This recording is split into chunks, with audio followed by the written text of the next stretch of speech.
أعزائي أعضاء والت ديزني المصرية العربية وعشاق والت ديزني من جميع أنحاء الوطن العربي والعالم، بنرحب بيكم معانا وحلقة جديدة من برنامجكم دردشة في ديزني مصر.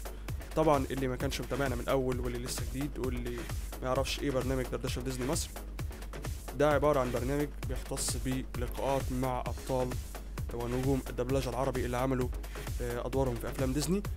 احنا كنا انفردنا الحمد لله بلقاءات مع الكاتب الاستاذ عمرو حسني، عملنا مع الفنان الاوبرا العالمي اشرف سويلم، وعملنا مع الفنان الشاب علاء خالد.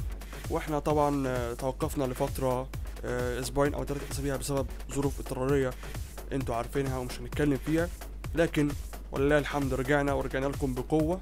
والنهارده جايبين لكم مفاجاه هتعجبكم ان شاء الله، لان احنا كنا اعلنا عنها من فتره وهي استاذتنا كلنا، ويعني بنحبها من واحنا اطفال صغيرين ولغايه يومنا هذا ما زالت بتتحفنا. هي كاتبه وشاعره ومؤدية اصوات في بعض الافلام، عملت ادوار زي ملعونه في الاميره النائمه، زي روزي في حياه حشره، زي جيرجا في اوليفر وشركاه، وماجي في بيت المراعي، وحاجات كتيره. طبعا كتبت اغاني لافلام مشهوره زي بينوكيو، زي الاميره النائمه والأميرة والضفدع وسندريلا، وهنعرف عنها حاجات انتوا أول مرة تعرفوها. هي أستاذتنا والفنانة الكبيرة الأستاذة زينب مبارك. ما عنديش خيط بيربطني يحركني يعفرتني، كان لي خيط لكن خلاص ده كان زمان يا ناس. يا سلام يا سلام اهو هو ده الكلام، يا اللي انت شايفني قولي ايه هيقلقني. أستاذ زينب أهلا وسهلا بيكي معانا. اهلا بيك. أنا سعيد على المستوى الشخصي إني بكلم حضرتك جدا، لأن أنا من زمان أنا متابع حضرتك من أيام زمان يعني خالص. من أيام الأسد الملك ومن أيام أوليفر، وبجد يعني حضرتك اتحفتينا بشعرك جميل وبصماتك برضو. الله يخليك، ميرسي جدا. كنا عايزين نتعرف على حضرتك أكتر، ممكن تقول لنا بطاقتك الشخصية؟ بطاقتي الشخصية اوكي، انا اسمي زينب مبارك، متجوزة وعندي بنت عندها 26 سنة. ربنا يخليها لك. وخريج الله يخليك، انا خريجة الجامعة الأمريكية، درست علم إنسان ودراما مسرح يعني، وبس. وخدت بقى كورسات كتير في الكتابة وكده، وليه اهتمامات بالكتابة والترجمة بصفة خاصة يعني. كان الموضوع ده كان هواية قبل كده، ولا كنت حضرتك مثلا بتكتبي من زمان ايام المدرسه مثلا او ايام الجامعه فحبيتي انك تطوري الموضوع؟ والله جت بالتدريج يعني، ما اقدرش اقول لك ان انا من وانا طفله كنت بكتب وحاجات كده، لكن يعني هي جت بالتدريج. الكتابه جت معايا اول مره، يمكن كتبت حاجه، كنت عملت فرقه مسرح عرايس انا واصحابي، وبعد ما كنا بنعمل قصص عاديه يعني معروفه ونعملها بالعرايس، قررنا اننا نكتب مثلا قصه صغيره ونعمل لها غنوه كده يعني. وبعدين برضو كنت بكتب قصص قصيره ومشتركه في نادي القصه في نادي الصيد عندنا. مش عارفه يعني، هي الكتابه جت واحده واحده يعني. هي بتهيألي ان الموهبه بتكون موجوده وبعدين بتطلع في ظروف معينه يعني،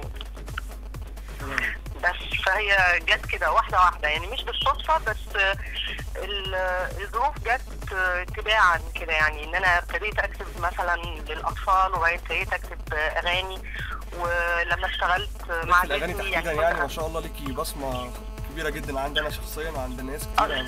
الله يخليك ديزني يعني بجد. فهي كده يعني جت بالتدريج، وبعدين الحمد لله يعني ربنا بيرزقني بافلام او باعمال كويسه بتخلي الواحد يشتغل كويس. يعني عارف لما يبقى النص اصلا كويس، ده بيستفزك ان انت تعمل شغل كويس. بالظبط، بيبقى الموضوع طبعا صعب مش سهل. لا مش الاغاني في معظم الاحيان طبعا بتبقى صعبه، لانه لازم الواحد مش بس يترجم المعنى، لا كمان لازم تكون ماشي على المزيكا، ولازم وهي بتتغنى يبقى الاحساس صحيح ان الكلام مظبوط. ففي طبعا وسائل معينه يعني الواحد خلاص درجها يعني، او الواحد تقنيه معينه يعني، في حاجات معينه بعملها عشان تظبط الغنوه مظبوط يعني. حضرتك مع الوقت طبعا بيبقى ليكي خبره طبعا، وفي نفس الوقت بيبقى الموضوع فيه وزن وقافيه، في الموضوع برضه ما بيبقاش سهل يعني. ما هو بس الحمد لله يعني هي الموضوع ما بيبقاش سهل، بس عارف لما بتربط الغنوة وبتركب على بعضها كده الواحد بيتبسط، فده بيخليك المرة اللي بعدها بتحاول زيادة يعني. كل مدى بتتطور اكتر يعني العملية بتبقى افضل من قبل كده. هو عايز اقول لك حاجة، هو مؤكد انه هي عملية تبادلية شوية. يعني زمان كانت الافلام اللي بنشتغل عليها ابسط من دلوقتي بكتير. يعني لو اتفرجت مثلا على سندريلا او الاميرة النائمة مثلا، الاغاني كانت في تكوينها اسهل، وحتى القصة او الحوار او كده في تكوينه اسهل. دلوقتي يعني مثلا في الأميرة والضفدع، أولا مبدئيا في غنوة بتاعت اللي هو دكتور فاسيليه ده، أنا فاكرة إن لما بعتولي النص وبعتولي الغنوة بطلب إن هم يبعتولي الغنوة مكتوبة موسيقى يعني زي ما بيقراها الموسيقيين. كانت 9 صفحات. كانت 9 صفحات. اتخضيت جدا. غنوة 9 صفحات، اتخضيت للغاية. بس اقل حاجه. اصل انا درست موسيقى فانا عارف الموضوع يعني بيبقى ماشي ازاي، ودرسنا برضه العروض الشعري، فبرضه في حاجات برضه يعني بتواجهنا برضه مرعبه. انا فاكره الغنوه دي بالذات والله قعدت اعد الصفحات وقلت يا خبر 9 صفحات 9 صفحات بس. وتكوين الجمله الموسيقيه بتبقى صعبه وخلاص ما بقوش يعني. حضرتك لو خدت بالك الغنوه اللي هي عن السحر يعني لما بياخد الامير، تكوين الجمله الموسيقيه صعبه، وحتى طريقه ما المفروض ان المؤدي يأديها هنا مش سهل. فكل ده بيخلي العمليه على بعضها يعني معقده شويه. بس في النهايه لما الواحد بيركز وبتطلع معاه كويس، وبعدين بلاقي حد زيك كده مبسوط اتخرج واتبسط، ده شرف ليا والله. يعني حضرتك طبعا فوق راسنا يعني. انا اللي اقول لحضرتك انا يعتبر تلميذ من تلاميذك يعني، وزي ازاي بس الله يخليك. لا بس يعني بجد يعني احنا بنشتغل وبعدين انتوا بتتفرجوا لما بتكتبوا لنا حاجات جميله كده، يعني حاجه بتخلي الواحد يقول لا انا لازم شغلي يبقى كويس، لانه الناس بتقعد عايزه تتفرج وتتبسط يعني. يعني الحمد لله. بنك نوت هو ده المطلوب، وحظك باين في الكوتشينه مال كتير مكتوب. انت اسمح لي ما انتش محتاج تفسير، متهزق دايما يا ولده، متهزق من الست الوالده ومن اختك وحتى من اخوك، ولو جيت تتأهل هي وعيلتها يهزقوك. بس المستقبل موجود فيه ايه؟ فيه الراجل العظيم اللي كان نفسك فيه. عايزين نسأل حضرتك بدايتك الفعلية مع شركة والت ديزني يعني في مصر، يعني كانت بداية بدأت ازاي؟ جت ازاي؟ ايه اللي حصل؟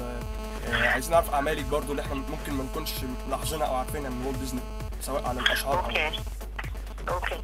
هو اولا البدايه كانت من زمان قوي. هو بالصدفه انا امبارح كنت بعمل حاجه وقررت ان انا اشوف ابتديت سنه كام. فابتديت سنه 97. كان في الاستاذ سمير حبيب، هو موسيقي وعنده استوديو هنا، والاستوديو بتاعه هو اللي عمل لاين كينج. هو الدوبلاج حصل في الاستوديو ده. كان لسه شركة ديزني ما عملتش مكتب في مصر يعني. فالأستاذ سمير حبيب عمل الفيلم ده، وبعدين بعديها على طول يعني جت شركة والت ديزني قررت تعمل مكتب تنسيق ليها هنا، أو يعني مكتب يتولى أعمالها هنا. وفعلا كونوه. وبعدين أنا يعني أعرف السيدة اللي هي وكيلة بالمكتب يعني، أو اللي كانت مديرة المكتب، وهي طبعا تعرف ان انا بكتب حاجات للاطفال وبكتب اغاني للاطفال وحاجات كده. فكلمتني وقالت لي تحب تشتغلي في ترجمة حاجات ديزني؟ فقلت لها ما فيش مانع ابدا. وابتديت اعمل سنة 97 الافلام. يعتبر اول فيلم حضرتك عملتيه بشكل كامل على مستوى الشارع كان مولان. لا، مولان كان اول فيلم اتعمل واتعرض في السينما. كان اول فيلم يتعمل عربي ويتعرض في السينما. لكن من ساعة ما ديزني اشتغلوا يعني. لكن أول فيلم عملته بينوكيو. عملت بينوكيو. بينوكيو الأول. الأغاني طبعا ساحرة في الفيلم ده يعني، تحديدا الأميرة النائمة وبينوكيو برضه يعني، دول بيعتبروا من من اهم الكلاسيكيات لوالت ديزني عامه يعني. ايوه صحيح. هو انا الحقيقه كنت محظوظه برضو لان انا عملت كتير من الكلاسيكيات، يعني عملت الاميره النائمه وعملت بينوكيو وعملت سندريلا. برضو بيت في المراعي اللي هو كنت حضرتك عامله فيه دور اصلا دوبلاج. بالظبط. كنت عامله دور انا برضو محظوظه. كانت حاجه كانت حاجه جديده يعني، كانت حاجه يعني كنت عامله ماجي الكواليس اللي حصل في الموضوع. هقول لك حاجه، انا برضو محظوظه ان انا كمترجمه يعني ومعده لشغل ديزني، لاني بأدي كمان، لاني بمثل، ولو كان الدور فيه غنى يبقى بغني، فده بيخدمني وانا بشتغل على النص كمترجمه، لانه يعني لازم اراعي انه الجمله تبقى مريحه في النص. لازم اراعي انه الجمله تبقى مريحه، لازم اراعي انه الجمله تبقى دمها خفيف، ما تبقاش يعني كتير من الاعمال اللي بشتغلها بعد ما بخلص يعني لما تكون الجمله حاساها كده انا مش مرتاحه فاقولها بصوت عالي، فاحيانا كتير الاقي لا الكلام مش مريح في النطق مع بعضه يعني، فاروح مغيراها كده، فده كويس يعني بيديني بعد زياده. تمام. يعني احنا سالنا الاستاذ عمرو حسني ان هو قال لنا ان هو بيترجم للغه العاميه على طول، هل ده برضه بيحصل مع حضرتك؟ يعني كنت بتترجمي العاميه على طول ولا اللغه العربيه الاول؟ لا، حسب اللي مطلوب. انا الحمد لله برضه ربنا يعني كرمني ان انا بالنسبه لي يعني الفصحى او العاميه هم يعني نفس يعني انا لو انت اديتني شغل وقلت لي انا عايز ده بالفصحى يبقى انا اول ما هترجم ترجمه فصحى على طول. لو كان عاميه يبقى ترجمه عاميه، يعني انا ما عنديش مشكله مع الاثنين. انا عارفه ان عمرو بيفضل العاميه. بالظبط. انا عارفه بس هو قادر على الفصحى تماما كمان يعني. هو اصلا بيعتز برضه باللغه، يعني هو قال ان هو بيعتز باللغه العربيه الفصحى جدا.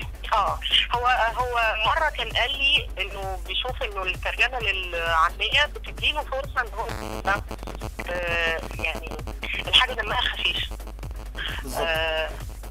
لكن انا بالنسبه لي شايف انه يعني لا، حتى الفصحى ممكن تكون دمها خفيف. يعني حضرتك انا شفت قريب فيلم ميلودي تايمز اللي هو وقت الانغام، حضرتك طبعا قايمه بدور كتابه، يعني برضو واضح انه في مجهود كامل سواء بالعربيه او بالفصحى يعني. يعتبر من الافلام الحلوه يعني اللي يعتبر كلها عباره عن اغاني ولغه موسيقيه. بالظبط. هي احيانا بقى بتبقى في الحاجات القديمه بتاعت ديزني الحقيقه انها بتبقى صعبه شويه، مش عشان الكلام يعني. في مجموعه كده كانوا عملوها في الاربعينات واوائل الخمسينات، كانت مجموعه موسيقيه ميلودي تايمز ومش عارفه ايه، تلاقي المجموعه كلها عباره عن مزيكا مستمره او يعني اغاني مستمره على رقصات وموسيقى اشكال مختلفه، يعني ممكن تكون موسيقى مثلا من امريكا اللاتينيه بالظبط، بتبقى مكسيك ومش عارف ايه والحاجات دي. دي بتبقى صعبه شويه لان في بعض انواع الموسيقى والحاجات دي الكلاسيكيات دي كلها لغه عربيه فصحى، يعني ديزني بيصمم انها تكون لغه عربيه فصحى. في بعض انواع الموسيقى يعني ما بتمشيش قوي مع الفصحى، يعني في انواع موسيقى البلوز مثلا او الجاز الامريكاني القوي دي، الجمله الموسيقيه نفسها مش يعني ما بتركبش قوي مع الفصحى، فده بيبقى متعب شويه. بس في النهايه برضو يعني يعني ربنا بيوفق الحمد لله. لا تمام، شغل يعني لا غبار عليه بصراحه. يعني انتوا كفريق عمل بصراحه واضح ان بيبان الجهد انكم بتبهرونا دايما في كل فيلم بتعملوه يعني. الحمد لله. ما هو يعني هو الاتقان في العمل محتاج شويه صبر. أنعم علي الله بنعم كثار، الشمس والأمطار والتفاح ينمو على الأشجار. أنعم علي الله، أعطاني كل الخير وكل ما أحتاج. لو لم يخلق هذه الأغصان ما كنت حصدت في الأوان كل نعم الله. أعيش حرا تحت سماء جميلة زرقاء، أشدو كما العصافير، أعمل كالأحلام. أصحو كل صباح بفرح كبير، لأن الله سيحمي لي هذه الأشجار والثمار، أنعم علي الله. اي عمل مثلا بيتعمل على مستوى الكتابه مثلا، يعني حضرتك كان ليكي مثلا تجارب برضه في اشعار كتيره من ديزني مثلا زي مولان، زي امير والضفدع. انا عايز اعرف مثلا بياخد قد ايه وقت مع حضرتك؟ يعني بتسمعي الاغنيه في قد ايه بتخلصي الموضوع؟ احنا طبعا لان انا لما بيجي لي الشغل بيبقى فيه ورايا ناس هتستلم وتبتدي هي شغلها. يعني انا شغلي لما بيخلص بيبقى الحقيقه اول مرحله، يعني بعد كده في شغل كتير. فعامة انا بقرر لو كان فيلم مثلا يبقى باخد 3 أسابيع للفيلم، يعني بقول لهم كده ان انا عايز 3 أسابيع للفيلم. الاغاني بقى الحقيقه ان الناس بتوجهني كتر خيرهم لانهم بيثقوا فيا، فبيدوني وقتي في الاغاني. يعني وانا بطلب الوقت بعد ما ببص على الاغاني وببص على الموسيقى بقدر احدد تقريبا محتاجه قد ايه، اسبوع 10 ايام، بس مش اكتر من كده عشان كمان ما اخرهمش. فكله على بعضه نقول ان هو ممكن الفيلم كله على بعضه باغانيه ممكن ياخد شهر او شهر و10 ايام. تمام. هو اصلا كتابه الاغاني بتبقى اصعب نفسها من كتابه القصه بشكل عام، لان الاغاني بيبقى ليها مواصفات تانية خالص. طبعا عشان كده انا الحقيقه يعني بخلص الفيلم كله الاول كديالوج، يعني حوار، وابعته للشركه عشان يكتبوا هم شغلهم، وبعدين اشتغل في الاغاني لوحدها لانها محتاجه. اقول لك حاجه، يعني انا دايما بقول اللي بيكتب عنده زي علبه كده بيطلع منها الكلام والابداع. العلبه اللي الواحد بيطلع منها الحوار او انا يعني على اي حاجه، العلبه اللي بيطلع منها الديالوج والحوار مختلفه عن العلبه بتاعت الاغاني، فلازم اخلص الحوار الاول واقفل العلبه وهي تطلع العلبه الثانيه بتاعت الاغاني عشان اقدر اطلع منها. الموضوع يعني طبعا بيبقى يعني دي حاجه ودي حاجه ثانيه خالص تماما، وما ينفعش يخشوا في بعض. ولو ان يعني كلام كده في سرك، يعني لما اكون مترجم، لما اكون بكتب حاجه ليا او حاجه للاطفال انا بكتبها يعني، وشايفه ان ممكن يكون فيها غنوه بتيجي كلها على بعضها، يعني ببقى بكتب المشهد او ايا كان وبحس ان هنا لازم يكون في غنوه، فالغنوه بتدخل كانها جزء من المشهد. ايوه. لكن في الترجمه لا، الترجمه مش كده. الترجمه طبعا بتاخد مجهود برضو كبير جدا، بس هو الغنى تحديدا يعني الاشعار يعني عشان ماشي على نظام معين، قافيه وزن بحور معينه، فالموضوع بيبقاش سهل. هي بتبقى قافيه ووزن، وعندي حاجه ثالثه لازم اخد بالي منها اللي هي المزيكا اللي محطوطه اصلا. طبعا ودي على فكره بتهيألي اصعب من ايه مثلا حضرتك تكتبي شعر ويتلحن، اصعب من اصعب طبعا يعني، لكن يعني ماشي الحال الحمد لله.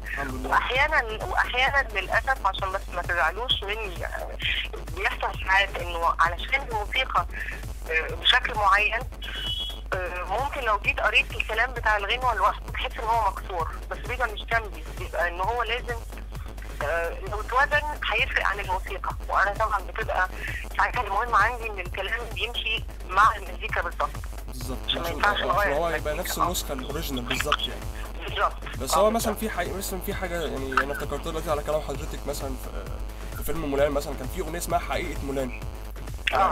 يعني هي يمكن في بعض الناس كانوا قايلين ان الفيلم يعني الاغنيه ما كانش ممكن تتسمى كده، لانها في الاوريجينال كانت بتتكلم بشكل عام، ده ترو ريفليكشن. أيوة. مش بتتكلم عن مولان تحديدا. هقول لك هي في الجمله بتاعت انت ممكن يوم نشوف حقيقه مولان بالظبط في الجمله دي.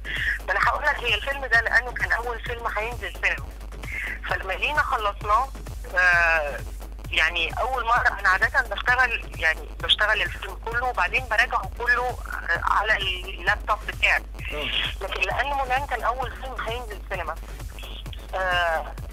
اتفقنا انا والشركه المنتجه يعني النسخه المدبلجه ان اراجعه على شاشه سينما كبيره، وفعلا جابوا شاشه كبيره عندهم في المكتب، وقعدت لوحدي عشان اراجع الفيلم وعشان اتاكد ان كل الكلام والليب سينك ماشي يعني مع الاطفال، لانه السينما طبعا شخصيات باينه كتير. فالكلمه دي بالذات فيها كلوز اب او يعني منظر كبير لوش مولان، وهي بتقول يعني بقها بيقول بيعمل شكل كده، فكان لازم الكلام يمشي على تعبير معين يعني. عشان كده اضطريت اقول حقيقة مولان عشان تمشي على شفايفها. هو انا عن نفسي هي عجباني شخصيا، بس يعني عشان هي اصلا الاغنيه خاصه بالفيلم، بس انا قصدي يعني في مثلا بعض الاصدقاء كانوا بيقولوا مثلا ان هو الاغنيه كانت ممكن تبقى بشكل عام يعني. احتمال، وانا معاهم، ويمكن لو اديتها لي دلوقتي ورجعت اشتغل عليها ممكن اغير فيها حاجات. اكيد وارد برضه. شوفوا زين مش حكون في يوم لفتاة احلام، ولا هسعد اهلي، طب يجوز مش ده دوري في الحياة. الأكيد إني لو حعيش بطبيعتي هسبب لهم أحزان. صورة مين دي اللي شايفاها تملي، الحقيقة عيني صورتي دي أوهام. صورتي اللي بخفيها مستحيل أمحيها. انت ممكن يوم اشوف حقيقة مولان. انت ممكن يوم اشوف حقيقة مولان. حضرتك برضو كشاعره برضو ما بتبقيش راضيه بنسبه 100% عن العمل، بس بتبقي عامله هو اللي تقدري عامل عليه. الوقت بيفرق طبعا، يعني لما بقول لحضرتك انا لازم ابقى مخلصه الفيلم في ظرف شهر مثلا، ومفيش مجال للتاخير لان ورايا بيبتدي شغل كتير بقى، وبيبقى فيه ارتباط مع شركه ديزني امتى الفيلم هيتسلم. لو كان مفيش عامل الوقت ممكن الواحد يسيب، يعني يعمل الشغل ويسيبه ويرجع له كمان 3-4 ايام او كمان اسبوع يلاقي حاجه احسن. يعني لما بنشيل عنصر الضغط بتاع الوقت ولازم اسلم الشغل ممكن الواحد يلاقي حاجات احسن. بس يعني نقول ان انت بتشتغل مثلا بنسبه 80% 85%، لو اديتونا الوقت الزياده او لو ادونا وقت زياده ممكن نعمل احسن من كده. لا ان شاء الله انتوا بتعملوا احسن من كده، يعني انتوا دايما بترفعوا راسنا يعني. الله يخليك. العصفوره قالت لنا ان برضو بنت حضرتك اللي حضرتك اتكلمت عنها في الاول برضو عملت بعض الادوار دوبلاج من ديزني. بنتي من وهي صغيره فعلا، من وهي عندها كان 10 سنين وهي بتعمل دوبلاج. عملت ويندي بيتر بان. عملت ويندي. عملت ويندي، كانت صغيره جدا، يمكن اول دور تعمله ويندي. يعني هو الموضوع ما كانش بالنسبه لها باستمرار يعني. لا والله هي بتعمل حاجات كتير، بس طبعا يعني لو سألتني صراحة مش هفتكر. أيوة. بس لكن هو طبعا بالنسبة للأداء الصوتي يعني بيختلف بقى، خصوصا لما الواحد بيبتدي وهو طفل، لأنه بتستمر فترة في صوت الأطفال وبعدين بتيجي فترة المراهقة دي يمكن الواحد صوته بيتغير فبيوقف شوية. دلوقتي هي بتعمل بس يمكن مش كتير مع ديزني. الحقيقة انها للأسف بقى يعني دخلت في المسلسلات الأسباني، بتعمل مسلسلات الدوبلاج المسلسلات الأسباني. هو يعني دوبلاج برضه بس من نوع آخر يعني. بالظبط. احنا بنبعت ليها يعني السلام. الله يخليك. طبعا مريم طبعا. مريم الله يخليك. زمان وبنشوفها واتمنى انها ترجع تعمل حاجات لديزني تاني ان شاء الله. يعني حضرتك اقعدي بقى قولي لها كده ايه. باذن الله ان شاء الله. احنا عايزين نعرف اخر اخبار حضرتك اللي جايه ان شاء الله. الحقيقه ان انا كنت مشغوله لانه يعني كنت بعمل حاجه، يعني بعمل كتابه حاجه يعني واخده عندي وقت طويل. حضرتك عندك دواوين شعر ليكي وحاجات كده؟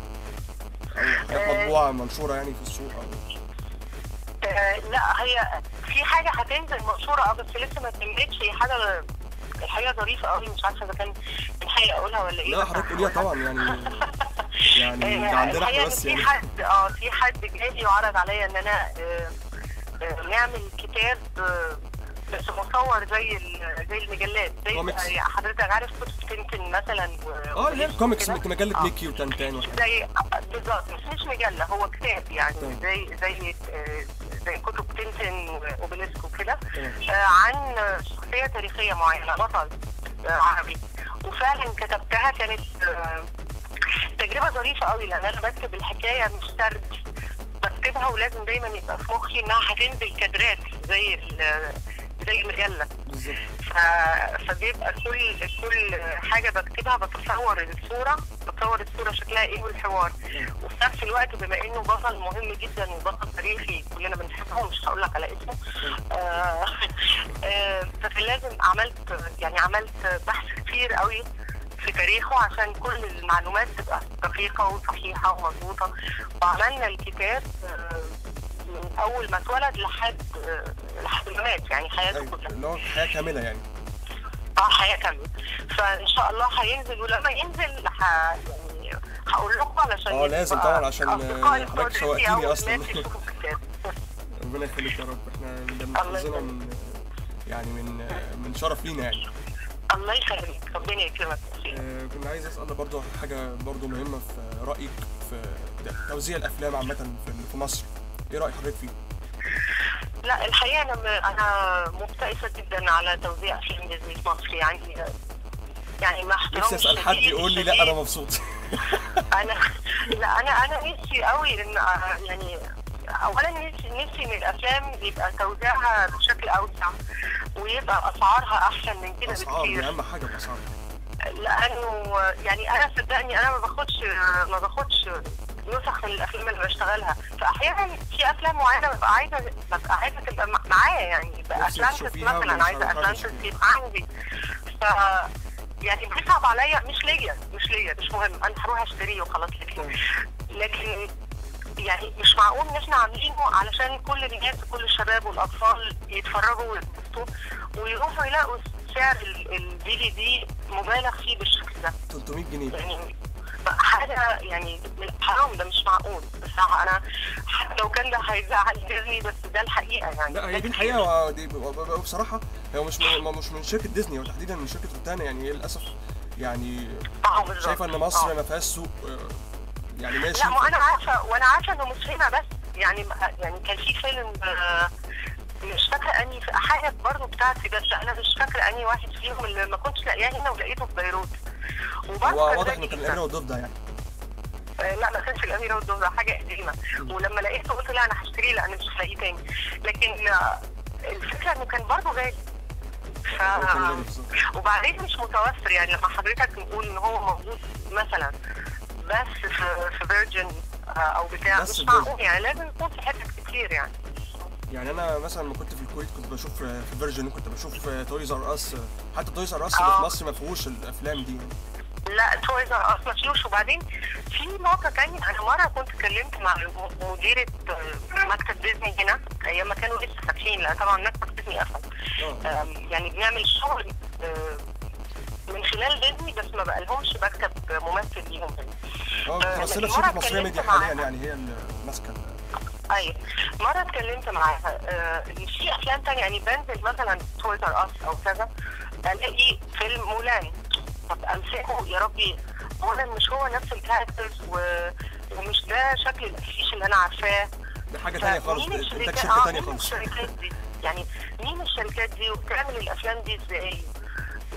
يعني وبعدين لما انا اقول لحد ده انا اصلا انا مثلا عامله مولان، وبعدين يقع في ايده مش مولان الاصلي بقى، يقع في ايده مولان ده، انا ما اعرفش مولان ده شكله ايه، كويس ولا وحش ولا حلو ولا زفت. مش هيبقى حلو طبعا اكيد، يعني اي حاجه انا بعتبر اي حاجه غير ديزني ما بتبقاش حلوه يعني. ساعتها هيقول لا ده زينب عامله شغل وحش بالظبط. ومش عارفه الكنترول بتاعها هيكون ازاي، يعني بما اننا مش عارفين مين الشركات يعني، او انا مش عارفه عامة يعني الافلام بتنزل على النت كده يعني ما اعرفش هل دي حاجه كويسه ولا وحشه، بس الحمد لله عشان الواحد يعرف يعني هو الناس طبعا يعني مثلا في بعض الاصدقاء برضو بيحبوا يدعموا النسخه الاصليه، وطبعا دي حاجه كويسه طبعا عشان الصناعه تمشي، وعشان بس هو يعني النت بقى سوق مفتوح دلوقتي، ف يعني انا عن نفسي انا في افلام كتير قوي كانت فاتتني طول مثلا 8 سنين اللي فاتوا دول، فبقيت اجيبهم من على النت يعني وكواليتي عاليه هو جدا. بس علشان ارجح ان الواحد يعني يشتري الاصلي. هو برضو الظريف في الاصلي ان انت بيبقى عندك الاوبشن انه اولا الدي دي بيبقى احيانا في حاجات زياده عن الفيلم، البونس فيتشرز والاكستراز بيبقى في اكسترا سينز، بيبقى في مثلا حاجه الناس الميكنج اوف، احيانا بيكون في الميكنج اوف ده بيبقى طبعا تحفه. مثلا اول مره كان عملنا فيلم دايناصور، وبعدين اول مره كانوا يعملوا الميكنج اوف دايناصور، كانت ظريفه قوي ان انت تشوف بقى الناس وهي بتمثل وكده. الارت دايركشن والحاجات دي كلها، الدايركشن، فبيبقى في ده. وبعدين بيبقى برضه عندك الامكانيه ان انت تسمع الفيلم بالعربي مره، بالانجليزي مره، يعني ظريف يعني هيبقى كأن عندك فيلمين مش فيلم واحد. بالظبط. وفي كذا لغه كمان، في مالتيبل لانجويجز، يعني في كذا لغه. بالظبط. طيب احنا بجد يعني انا عن نفسي سعيد جدا ان كلمت حضرتك، وان حضرتك اديتينا وقت يعني بالنسبه لي ثمين جدا ان حضرتك معانا في انترفيو في صفحه والت ديزني المصريه العربيه. طبعا الصفحه بقى لها فتره قليله جدا، كنا عايزين نعرف راي حضرتك فيها. انا طبعا سعدت جدا بيها، يعني الحقيقه انا اقول لك الحق، يعني انا بشتغل وما عنديش اي فكره انه يعني انا بشتغل وبعدين بسلم الشغل وبيتعمل الفيلم وخلاص بقول الحمد لله انا عملت شغلي كويس. لكن اقول لك يعني بجد عمري ما قعدت فكرت انه في حد بيتفرج على الفيلم وبعدين ممكن مثلا يبقى في باله انه والله ده زينب بتشتغل شغل كويس، او دي عملت الدور ده كويس. ازاي بقى؟ يعني هي سذاجة شويه مني، بس لما لقيت الصفحه ولقيت الناس يعني متابعه شغل، وحتى بنتي كانت بتقولي اول امبارح بتقولي انه في حد بعت لها مسج بيقول لها ده انا كده شغلك من اول ما عملت مش عارفه ايه، فجت مستغربه قوي. قلت لها والله ما تستغربيش، انا ركبه مستغربه جدا بصراحه. فانا عايزه اشكرك جدا على المجهود والمتابعه يعني. ده اقل واجب يعني، ودي حاجه يعني لازم نكرمكم طبعا لانكم انتوا اللي عملتوا لنا الافلام دي، فلازم طبعا نعرف ناس انتوا مين، لازم نقرب منكم، لازم نبقى على اتصال بيكم باستمرار عشان انتوا دايما يعني انا عندي 26 سنه اهو، ما زلت لحد الان بتابع افلام ديزني، يعني انا اكتر من اختي الصغيره كمان يعني. هي الحقيقه الافلام الحقيقه الواحد يعني انا نفسي بدم يعني بتفرج، ودي فرصه كويسه ان انا يعني قصدي يعني اكلم كل اللي بيحبوا افلام ديزني. هي مش مجرد تسليه، يعني عارف انت لما تتفرج على الفيلم بجد كده كميه مجهود خرافيه منهم، يعني من شركه ديزني حتى، مجهود وابداع واتقان. احنا لازم ناخد ده في بالنا، ويبقى ده كمان في شغلنا. يعني انا وانت وبنتي واختك وكلنا لازم نوصل لهذه الدرجه من الاتقان عشان يبقى احنا بعد كده عندنا شغل كده، ما نفضلش بس بنعمل شغل ديزني، احنا كمان نقدر نطلع الشغل ده. تمام، عشان كمان يبقى في نفس المستوى الاوريجينال كمان. وانا في افلام ديزني تفوق الاوريجينال بصراحه، يعني مثلا زي شركه المرعبين المحدوده، زي لاين كينج. طبعا الحاجات دي طبعا يعني علمت مع العرب تحديدا، مع عشاق ديزني العرب يعني. ده صحيح. الحمد لله. المهم ميرسي جدا، وهي الصفحه رائعه. تودي ايه بقى الرساله اللي معجبينك من الصفحه؟ لا انا بتمنى لك كل التوفيق والله يا رب. ربنا يخليك يا رب. ان شاء الله يا رب يعني المتصفحين عندك بالملايين. ربنا يخليك يا رب، ان شاء الله يعني في يوم هيوصل لكده ان شاء الله. يا رب. طول ما حضرتك مشرفينا كده ومعانا على طول، يعني توعديني بقى حضرتك يعني انك انت تطلعينا على اخبارك دايما باستمرار، وانك تشاركينا ان شاء الله. حاضر ونعم. ربنا يخليك يا رب، وانا بشكرك جدا باسمي وباسم صفحه والت ديزني المصريه العربيه، ونتمنى لك يا رب تقدم دائم ونجاح ان شاء الله على طول. الف شكر. متشكره خالص. ميرسي جدا يا استاذ زينب. ميرسي يا فندم. باي باي. مع السلامه. شوفتك يوم وعرفتك في حلم من الأحلام، جيت لي فيه وعنك قالت فيه بالشوق لعنيا كلام. جايز